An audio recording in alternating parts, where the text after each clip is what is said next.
Vous écoutez Europe 1, il est 8h18. L'interview politique d'Europe 1, Fabienne Amias recevait ce matin Marine Le Pen, présidente du Front National et candidate à Hénin-Beaumont pour les législatives. Bonjour Marine Le Pen. Bonjour. Emmanuel Macron, hier, face aux ouvriers des chantiers navals STX, souhaite revoir les équilibres du pacte d'actionnaires avec l'italien Fincantieri. Est-ce une décision qui protège nos intérêts industriels ? C'est une décision ? Une bonne décision ? Non, est-ce que c'est une décision ? Parce que pour l'instant, c'est extrêmement flou. Ça ne veut rien dire. Enfin, comme depuis le début du mandat d'Emmanuel Macron, on a quand même le sentiment qu'on est dans la communication, qu'on est dans la forme, mais où est le fond ? La réalité, c'est que effectivement, cette entreprise Fincantieri est très inquiétante, parce que d'abord, elle fait appel massivement à des travailleurs détachés, et il s'agit là, STX, d'une activité qui est une activité stratégique. Nous avions, nous, indiqué qu'il fallait que ce soit l'État, qui est déjà propriétaire de 33%, qui prenne évidemment une participation majoritaire. C'était un coût d'1 milliard. Est-ce que M. Macron va annoncer cela, oui ou non ? Hier, il dit qu'il ne souhaite pas en tout cas qu'il souhaite que l'État et l'actionnaire français restent majoritaires et que les emplois restent préservés en France quoi qu'il arrive. C'est en tout cas les conditions qu'il a fixées pour la révision de ce pacte d'actionnaires. Très bien, eh bien nous attendrons de voir qu'est-ce qu'il fait pour cela. Parce que, encore une fois, vous savez, on atteint un peu la limite. Mais ça va dans une direction que vous comprenez, que vous approuvez. Avec M. Macron, on arrive un peu à la limite du système, si vous voulez. C'est que ce flou perpétuel, ça a très bien marché pendant la campagne présidentielle, parce que personne n'était en désaccord, puisqu'il ne disait rien de très précis. Mais arrivé aux responsabilités, il faut maintenant dire des choses, faire des choses. Et là, pour l'instant, on n'a encore rien vu. Il parle aussi d'une Europe qui protège. C'était aussi hier à Saint-Nazaire devant les salariés. Et il s'est montré très ferme sur les travailleurs détachés et sur leurs conditions de travail ensemble. Là aussi, c'est un discours qui vous parle. Oui, mais c'est pas à moi qu'il faut le dire, c'est à Mme Merkel.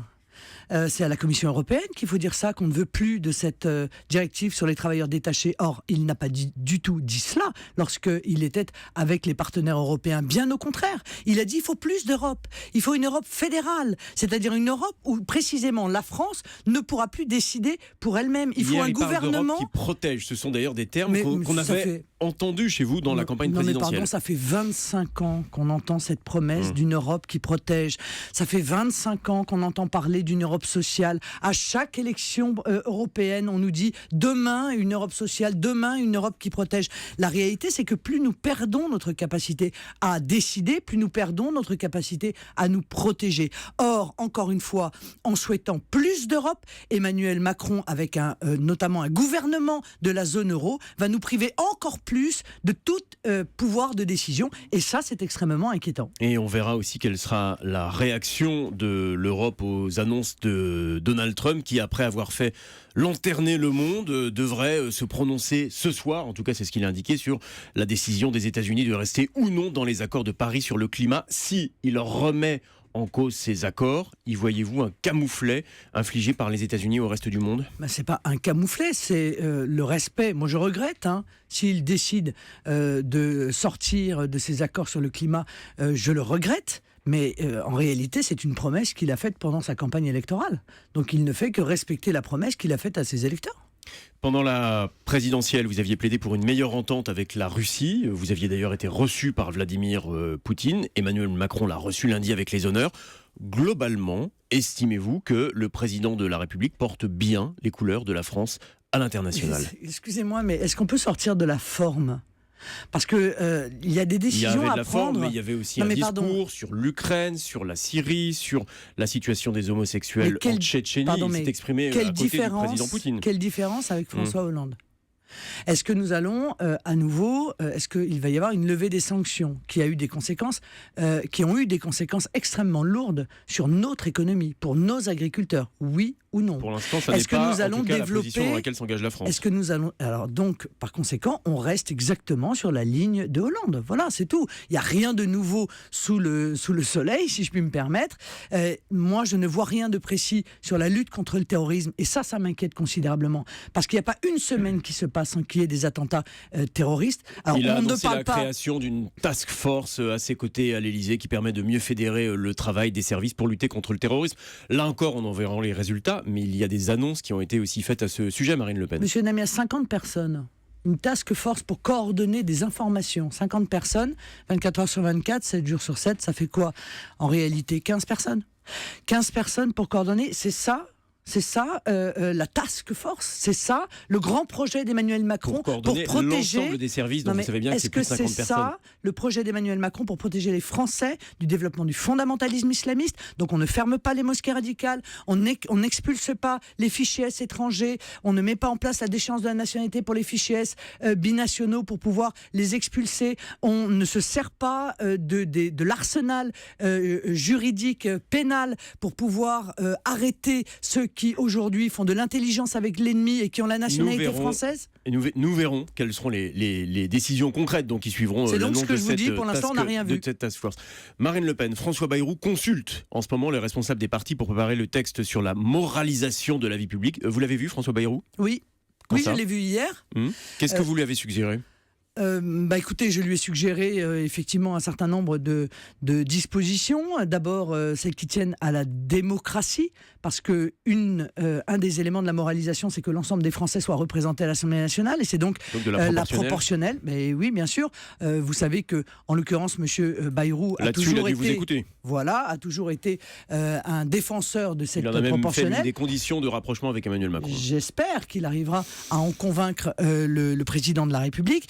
Nous avons parlé du financement des partis politiques et j'ai expliqué à M. Bayrou la situation dans laquelle se trouvaient des partis politiques qui étaient entre les mains des banques, c'est-à-dire à qui les banques refusaient de prêter alors même qu'ils prêtaient à tous les autres mouvements politiques. Et d'ailleurs, je vous indique que je lance aujourd'hui un site internet qui s'appelle l'Emprunt Patriotique pour demander à l'ensemble de nos électeurs de nous prêter de l'argent à nous, Front National, pour pouvoir financer les élections législatives, parce qu'encore une fois, à l'heure où je vous parle, aucune banque n'a souhaité nous prêter des fonds, alors même que... Ni française, ni étrangère. Aucune, alors même Donc vous n'avez pas d'autre solution que de recourir à lancer ce site-là dont vous nous annoncez la création à l'instant. Oui, non mais c'est pas le site, c'est recourir aux Français qui ont de l'épargne et qui souhaitent faire fonctionner la démocratie en prêtant au Front National pour ces élections législatives. Marine Le Pen, on parlait de la moralisation de la vie publique. Richard Ferrand peut-il rester au gouvernement malgré l'exaspération des Français, pour reprendre les termes du Premier ministre Édouard Philippe avant-hier? Est-ce que vous comprenez cette décision? Non, évidemment, je ne la comprends pas. Enfin, quand la première décision que vous prenez, c'est une loi de moralisation de la vie politique, dans moralisation, il y a morale. On ne peut pas venir nous expliquer aujourd'hui que les agissements de M. Ferrand sont acceptables. Ou alors, en réalité, on s'aperçoit que tout ça était une vaste escroquerie, une vaste opération, encore une fois, d'enfumage, de communication de la part du gouvernement d'Emmanuel Macron. Pour l'instant, rien d'illégal ne lui est reproché et on apprend ce matin que le parquet de Brest décide d'ouvrir une enquête préliminaire sur les activités passées de Richard Ferrand. C'est une information que nous avons ce matin, mais pour l'instant, rien d'illégal n'a été démontré. Non mais on s'entend, rien d'illégal n'a été démontré, mais moralement, est-ce qu'il y a un seul Français qui trouve normal que quelqu'un qui est à la tête des mutuelles de Bretagne se constitue ainsi un patrimoine personnel au travers de sa compagne? Est-ce que, honnêtement, je pense que chacun considère qu'il y a là au moins une rupture morale. Et cet enrichissement personnel, qui est ce qui est reproché à M. Ferrand, ressemble quand même fichtrement à l'affaire Fillon. Oui, là, mais en tout cas, vous avez souvent dénoncé, et on l'a entendu à droite, une justice à deux vitesses. Là, l'annonce ce matin de cette enquête préliminaire annoncée par le parquet de Brest montre que la justice s'intéresse à tous, y compris aux membres du gouvernement. C'est faux, monsieur Namias. Non, c'est faux, mais je suis obligé de le dire parce que c'est la vérité, c'est faux. La réalité, c'est que le parquet de Brest a refusé d'ouvrir et qu'ils ouvrent aujourd'hui parce qu'il y a toute une série d'associations, dont Anticorps, Fric, qui est une association qui s'intéresse à ces sujets-là, qui en réalité ont porté plainte et ils voient bien qu'ils ne peuvent plus aujourd'hui laisser le couvercle sur la marmite. Marine Le Pen, Marie-Yelle de Sarnez était hier à ce micro pour s'expliquer sur l'emploi de son assistante parlementaire quand elle était eurodéputée. Elle a fait l'objet, comme 18 autres eurodéputés, d'une dénonciation de la part d'une élue FN. C'est une riposte de la part du FN et ce mode de délation, c'est quelque chose que vous approuvez? Ah bah tiens, quand c'est nous, c'est de la délation. Ah, très bien, parfait. Et quand c'est les autres, c'est quoi? Bah là, il C'est s'agit une en œuvre tout de cas salubrité d'une députée, publique. eurodéputée FN, qui D'accord. écrit à la justice pour Non, dénoncer les Monsieur agissements. Namias, Je me demande si vous approuvez Monsieur ce procédé. Namias, Sophie Montel n'a pas dénoncé. Elle a dit je de sais pas deux comment choses vous appelez l'une. ça. Non, elle a dit de deux choses l'une. Soit les assistants parlementaires ont le droit d'avoir des responsabilités politiques, soit ils n'ont pas le droit. Mais il n'y a pas de deux poids, deux mesures. Ça ne peut pas être interdit pour le Front National et autorisé pour le Front de gauche, les Républicains, le Parti Socialiste, les Verts, etc. Mais etc. c'est Parce une que- riposte à ce qui vous a été reproché mais et d'ailleurs une encore une convocation fois, vous avez été adressée pendant la campagne. C'est une riposte à ça Soit c'est permis, soit c'est interdit. Mais ça ne peut pas être interdit pour le Front National et autorisé pour les autres. Par conséquent, nous ouvrons ce dossier. J'espère d'ailleurs, après tout, que M. Bayrou s'en saisira également pour clarifier la situation. Moi, je viens dire aujourd'hui, comme d'ailleurs tous les députés du Front National, qu'on ne peut pas interdire à des assistants parlementaires d'avoir des responsabilités politiques. Et je vais même aller plus loin, c'est anticonstitutionnel. Marine Le Pen, un mot pour terminer. Vous êtes candidate à Hénin-Beaumont pour la 3e fois pour ces législatives. Si vous n'êtes pas élue, est-ce que ça remet en cause votre engagement politique ?